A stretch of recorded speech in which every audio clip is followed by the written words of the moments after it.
মইতো ক'লো মই টাইগাৰ জিন্দা হে চিনেমা চাইছোঁ তেওঁ কি ধৰণৰ চিনেমা চাইছে মই নাজানো। মই সেই চিনেমা চাইছোঁ, সেইকাৰণে মই ধেমালিত ক'লোঁ যে তাই যদি সঁচা কয় তেতিয়া মই তেওঁক ট্ৰেপত দিছোঁ, তাইৰ লগত বিয়া কৰি মই তাইক ট্ৰেপত ফচাই দিছোঁ। মইতো সেই টাইগাৰ জিন্দা সেই চিনেমা চাই মই কৈছোঁ, সেই হিচাপে তেওঁক মই অলপ প্ৰশংসা কৰিলোঁ। তেওঁ অলপ মোক বেয়া পাইছে যে কিয় মই ৰাজনীতিৰ পৰা আঁতৰত থাকোঁ, তোমাৰ এইবছৰৰ কাৰণে মই সোমাই গৈছোঁ। মই তেওঁক ভাল পোৱাৰ কাৰণে মই কৈছোঁ যে চোৱা তোমাৰ টাইগাৰ জিন্দা সেই নামটো লৈ মই তোমাক কাটৰিনা কেফ মই সাজি দিছোঁ। আৰু তাই মোক কৈছে, নিজৰ বক্তৃতাত প্ৰকাশ কৰিলোঁ যে আজিৰ তাৰিখত গোটেই বিজেপি ইক'চিষ্টেম মোৰ লগত ব্যস্ত, মোৰ লৈ তেওঁলোকে চিন্তিত। মই অলপ যোৰহাট লোকসভা নিৰ্বাচনৰ পিছত অনুমান পাইছিলোঁ, কিন্তু ইমান যে তেওঁলোকে ভয় কৰিছে, গোটেই বিজেপি ইক'চিষ্টেম মোক লৈ ইমান ভয় কৰিছে, মই অবাক। আৰু মই তেওঁলোকক ক'বলৈ বিচাৰোঁ যে মোক ভয় কৰিব নালাগে, অসমৰ জনসাধাৰণক ভয় কৰক।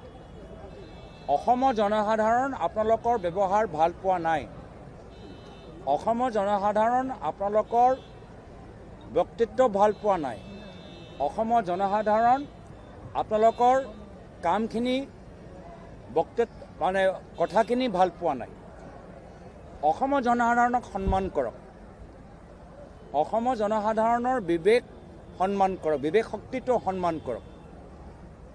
আজি যি ফেচবুক টুইটাৰ লৈ তেওঁলোকে বিভিন্ন ধৰণৰ যিখিনি অভিযোগ দাঙি ধৰিছে, সেই গোটেই ফেচবুক টুইটাৰ আজি ৰাজহুৱা, একোতো লুকাই ৰখা নাই, চব গোপন, এটাও কথা গোপন হয়, চব ৰাজহুৱা কথাখিনি আছে। এই একে ফেচবুক টুইটাৰ অসমৰ জনসাধাৰণেও চাব পাৰে। মই অসমৰ জনসাধাৰণক আজি নিজৰ ফেচবুক যোগেদি গোটেইখিনি কথা মই স্পষ্ট কৰি দিছোঁৱে। তো এই ক্ষেত্ৰত যি ধৰণৰ তেওঁলোকৰ যি অপপ্ৰচাৰ চলাই আছে, সেইটো তেওঁলোকৰ বৰ্তমান বিজেপি চৰকাৰৰ দুৰ্বলতা প্ৰমাণ কৰে, তেওঁলোকৰ মনৰ ভিতৰত অস্থিৰতাটো প্ৰমাণ কৰে।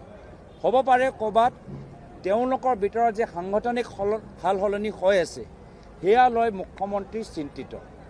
তেওঁলোকৰ বিজেপি দলৰ ভিতৰত যিমান তেওঁলোকৰ আগতে দখল আছিল, আজিৰ তাৰিখত সেই দখলটো সমান সহকাৰে নাই, বিশেষকৈ ঝাৰখণ্ডৰ নিৰ্বাচনৰ পিছত। সেইকাৰণে দেখিলে আপোনালোকে যে ঝাৰখণ্ডৰ পিছত দিল্লীতো তেওঁলোকক বেছি ব্যৱহাৰ কৰা নাছিল। আৰু অস্থিৰ হোৱা কাৰণ আৰু এটা আছে যে যেতিয়াৰ পৰা তেওঁ বিচৰা নাছিলে, কিন্তু যেতিয়াৰ পৰা অবৈধ কলা খনন অলপ তেওঁলোকে স্থগিত কৰিবলৈ হ'ল, বহুত কোটি কোটি টকা তেওঁৰ দলৰ ক্ষতি হৈছে, লোকচান হৈছে, হাজাৰ হাজাৰ কোটি টকা। আৰু যিমান অংকৰ আছে মোৰ সেইটোও জানে, এই তথ্যবোৰো মোৰ আছে যে মুখ্যমন্ত্ৰী আজি তেওঁৰ ওপৰত কিমান আঘাত পৰিছে, যে তেওঁ সেই কয়লা চিণ্ডিকেটৰ সেই যে পইচা যে আগতে দলে পাই আছিলে, সেই পইচাটো এতিয়া নোপোৱা হ'ল, সেয়ালৈও তেওঁ শংকিত হৈ আছে। লগতে এইখন চৰকাৰৰ ওচৰত মাত্ৰ 12 মাহে আছে, 12 মাহলৈকে তেওঁলোকৰ মুখ্যমন্ত্ৰী গাদীৰ ওপৰত বহিব পাৰিব। তাৰপিছতো অসমৰ জনসাধাৰণ তেওঁলোকে আঁতৰাই দিব। এতিয়া সেই ভয়, এই যে নিজৰ মাজত সেই নিজৰ ভিতৰৰ যে ভয়, সেই ভয় লৈ কি কৰিব? সেই ভয়টো কাৰোবাৰ ওপৰতো এৰিব লাগিব, নিজৰ চিন্তাটো কাৰোবাৰ বেলেগৰ মূৰৰ ওপৰত ফাটিব লাগিব।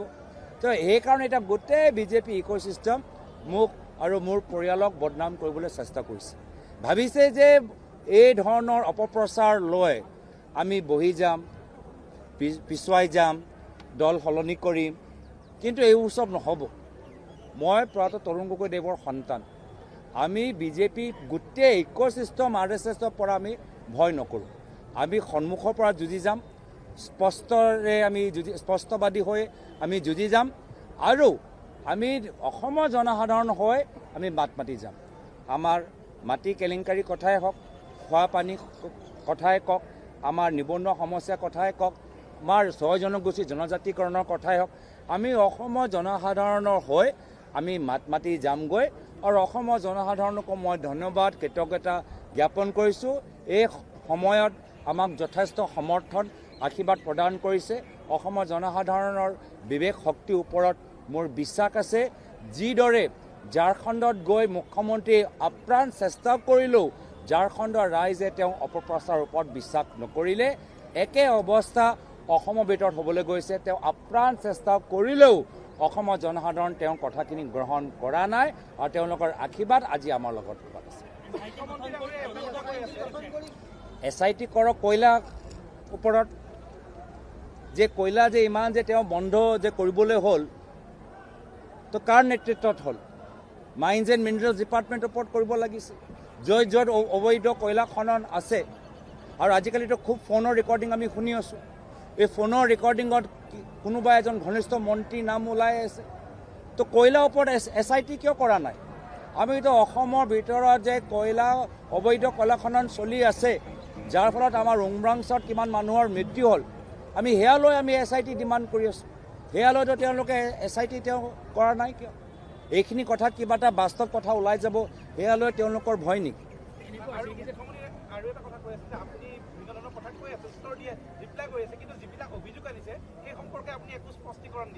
মানে মুখ্যমন্ত্ৰীক মাত্ৰ প্ৰশ্নই সুধি আছে, কিন্তু আমি ইমান বছৰৰ পৰা যে তেওঁক যে প্ৰশ্ন সুধি আছোঁ, এটাও প্ৰশ্ন উত্তৰ দিয়া নাই। এটা মনোজ চৌহানজী তেওঁক গুৰুত্বপূৰ্ণ প্ৰশ্ন উত্থাপন কৰিলে ডুবাই আৰু ছিংগাপুৰলৈ, সেই প্ৰশ্নটো উত্তৰ দিয়া নাই। আমি যে স্মাৰ্ট মিটাৰৰ ওপৰত প্ৰশ্ন সোধোঁ, এইটো প্ৰশ্নৰ উত্তৰ তেওঁ নিদিয়ে। মুখ্যমন্ত্ৰী খালি প্ৰশ্ন সুধি থাকিব নে নিজে তেওঁক সোধা প্ৰশ্নৰ উত্তৰ দিব? এটাও তেওঁ সোধা প্ৰশ্নৰ উত্তৰ দিছে নেকি? আজি কলিয়াবৰত এটা কেছ চলি আছে, সেই এটা প্ৰশ্ন তাৰো উত্তৰ দিয়া নাই। তেওঁ PPE কথা উল্লেখ কৰিলে, কিছুমান কথাটো আপোনালোকে নিজৰ সাংবাদিকসকলে উল্লেখ কৰিছে, এটাও প্ৰশ্ন উত্তৰ তেওঁ দিছে নেকি? তো মই মুখ্যমন্ত্ৰীক কৈছোঁ যে আপুনি মুখ্যমন্ত্ৰী, প্ৰশ্ন সোধাও অধিকাৰ আছে, উত্তৰ দিয়াও অধিকাৰ আছে। যিদিনা মুখ্যমন্ত্ৰী জনসাধাৰণৰ সোধা প্ৰশ্নৰ উত্তৰ দিবলৈ আৰম্ভ কৰিব, সেইদিনা ময়ো তেওঁৰ প্ৰশ্নৰ উত্তৰ দিম।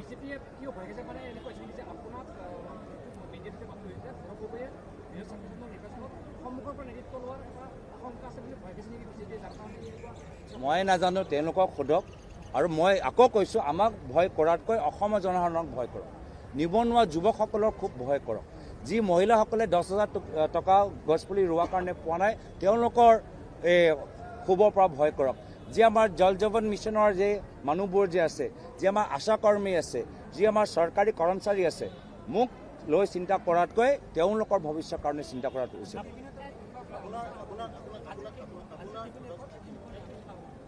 মই কৈছোঁ কেবিনেটৰ ভিতৰত 6 জনগোষ্ঠী জনজাতিকৰণ কেতিয়া হ'ব তাৰ ওপৰত আলোচনা হ'ব লাগে।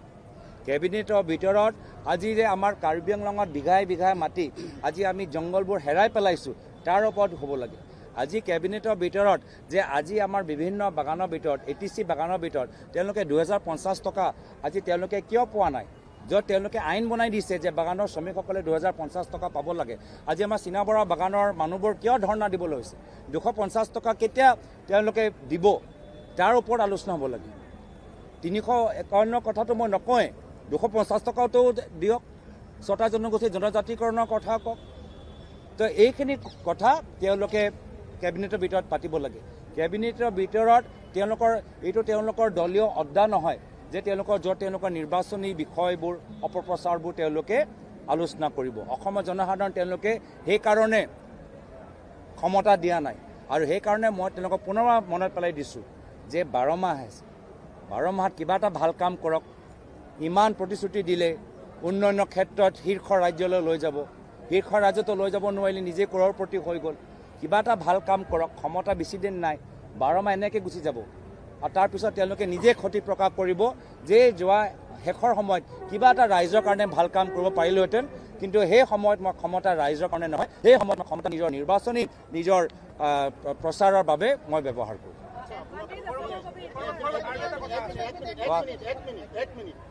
এক ছেকেণ্ড, মই আপুনি ক'বনে মই কম কাক দিব লাগে?